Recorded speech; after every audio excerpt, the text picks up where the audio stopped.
नमस्कार दोस्तों, स्वागत है आपका हिंदी नॉलेज शो में। तो दोस्तों, पिछले 24 घंटों में तुर्की की अर्थव्यवस्था में ऐसा भूचाल आया है जो आज से पहले कभी नहीं देखा गया। तुर्की की मुद्रा डॉलर के मुकाबले करीबन 20 तक जा चुकी है, जो ऐतिहासिक लो है। यहाँ तक कि जेपी मॉर्गन चेस ने तो ये भी कहा है कि 28 तारीख के बाद ये आपको 30 तक गिरती 100% दिखेगी। और ये कितनी बड़ी बात है। दरअसल तुर्की की मुद्रा लीरा डॉलर के मुकाबले आज तक कभी भी 20 से ज़्यादा नहीं गिरी, यानी कि इस समय जो स्तर है वो रिकॉर्ड लो है और आने वाले समय में ये 30 को पार कर जाएगी। ऐसा तुर्की के इतिहास में कभी नहीं रहा। तुर्की की मुद्रा लीरा हमेशा से ही एक ऐतिहासिक स्ट्रोंग करेंसी रही है। उदाहरण के लिए अब से 3 साल पहले तक $1 7 लीरा के बराबर हुआ करता था।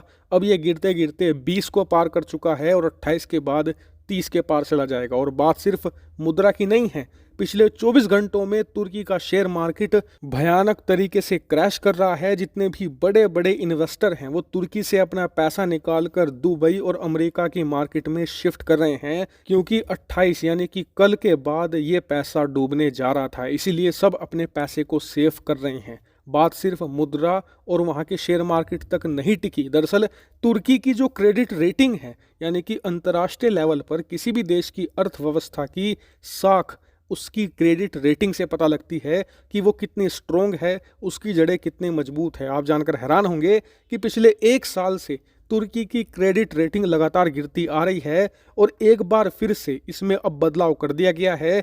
पिछले 1 हफ्ते में ये फिर से और ज़्यादा कम कर दी गई है। इसका असर क्या होगा? दरअसल जिस देश की क्रेडिट रेटिंग जितनी अच्छी होती है ना, उसे दुनिया भर के अंतर्राष्ट्रीय देशों से कर्ज उतना ही सस्ता मिलता है, ब्याज उतना ही कम देना पड़ता है। क्यों?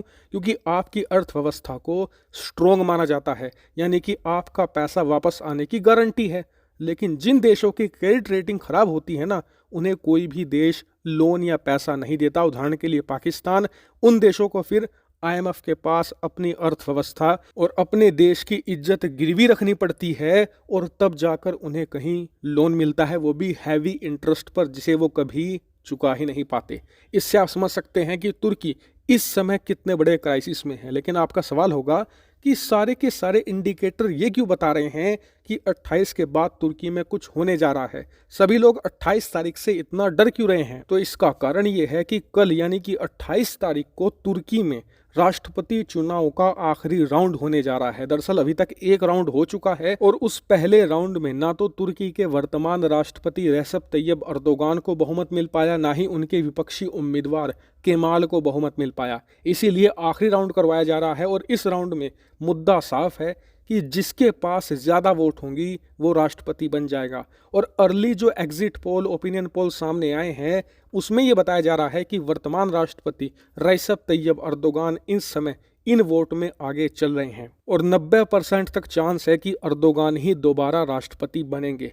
इस वजह से दुनिया भर के इन्वेस्टर डरे हुए हैं, क्योंकि तुर्की के राष्ट्रपति अर्दोगान की जो अपने देश की फाइनेंशियल रणनीतियां रही हैं, अपने देश की अर्थव्यवस्था के लिए जो उन्होंने रणनीति तैयार करी है, वो बिल्कुल डिजास्टर साबित हुई है और उनके दोबारा राष्ट्रपति बनने से ये पॉलिसी कंटिन्यू रहेगी। इसीलिए तुर्की के खुद जो बड़े बड़े बिजनेसमैन हैं वो भागकर दुबई में अपना बिजनेस शिफ्ट कर रहे हैं। इसके अलावा एक खतरा ये भी है कि अर्दोगान ने अपने चुनावी कैंपेन में ये बात साफ कही है कि वो रूस पर कोई भी कठोर प्रतिबंध नहीं लगाएंगे, जैसे कि नाटो के अन्य सदस्य देश कर रहे हैं।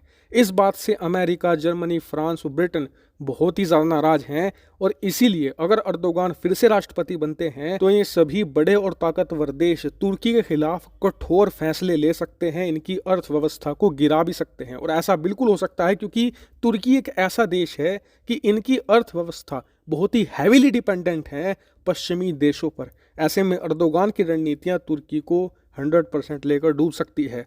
हालांकि तुर्की के चुनाव पर और उसके बाद जो भी कॉन्सिक्वेंसेस होंगे तुर्की के लिए, मैं उस पर आपको रेगुलर अपडेट देता रहूंगा। फिलहाल इस वीडियो में इतना ही। Thank you very much for watching video.